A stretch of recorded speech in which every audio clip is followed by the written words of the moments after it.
पसंद आएगा तो खरीदूंगी ही। गाय की चमड़ी से बनी हैंडबैग के इस्तेमाल के आरोपों पर क्या बोली जया किशोरी। जया किशोरी अपने महंगे हैंडबैग को लेकर उठे विवाद पर सुर्खियों में है। आध्यात्मिक वक्ता पर आरोप है कि उन्होंने गाय की चमड़ी से बने महंगे हैंडबैग का इस्तेमाल किया है। अब जया ने इस पर सफाई दी है। जया किशोरी ने कहा कि कोई ब्रांड को देखकर उसका इस्तेमाल नहीं करता है। मुझे जो पसंद आता है मैं केवल वही लेती हूँ। कथावाचक जया किशोरी अपने महंगे हैंडबैग को लेकर उठे विवाद पर सुर्खियों में है। आध्यात्मिक वक्ता पर आरोप है कि उन्होंने गाय की चमड़ी से बने महंगे हैंडबैग का इस्तेमाल किया है। अब जया ने इस पर सफाई दी है। ब्रांड देखकर इस्तेमाल नहीं करती। जया किशोरी ने कहा कि कोई ब्रांड को देखकर उसका इस्तेमाल नहीं करता है। आप कहीं जाते हैं, अगर आपको कुछ पसंद आता है तो आप उसे खरीद लेते हैं। उन्होंने कहा कि जो भी आरोप लगाए गए हैं सच्चाई उसके उलट है। जया ने कहा कि ये पूरी तरह से एक कस्टमाइज्ड फैब्रिक बैग है, ना कि चमड़े का बैग है।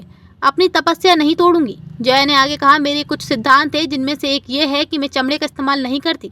मैंने कभी इसका इस्तेमाल नहीं किया, लेकिन अगर मुझे कुछ पसंद आता है और मैं उसे खरीद लेती हूँ। जया ने आगे कहा कि मैं पिछले 22 साल से पाठ पूजा कर रही हूँ और तब मैं इस तपस्या को तोड़ूंगी नहीं।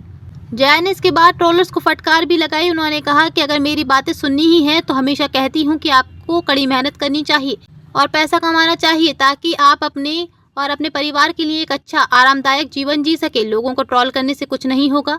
उन्होंने आगे कहा कि ये बैग आज का नहीं है, ये कई साल पुराना है। ये भी आरोप लगाया कि ये कोई पब्लिसिटी या किसी का एजेंडा हो सकता है। जया किशोरी ने कहा कि अगर मेरी बातें सुननी है, मैंने आपको मेहनत करने और पैसे कमाने को कहा है, वह आप करिए। लोगों को ट्रोल करना बंद कीजिए। उन्होंने कहा कि ये बैग कई साल से मेरे पास है, ये आज का नहीं है। जया किशोरी ने यह भी आरोप लगाया कि ये कोई एजेंडा हो सकता है, पेड PR पब्लिसिटी हो सकती है। ये कौन और क्यों कर रहा है मुझे नहीं पता। जया किशोरी ने कहा कि ऐसा नहीं है कि ये बैग पहली बार दिखा है। कई बार मैंने खुद फ्लाइट का इंतजार करते हुए अपने सामान की फोटो डाली है जिसमें ये बैग भी था।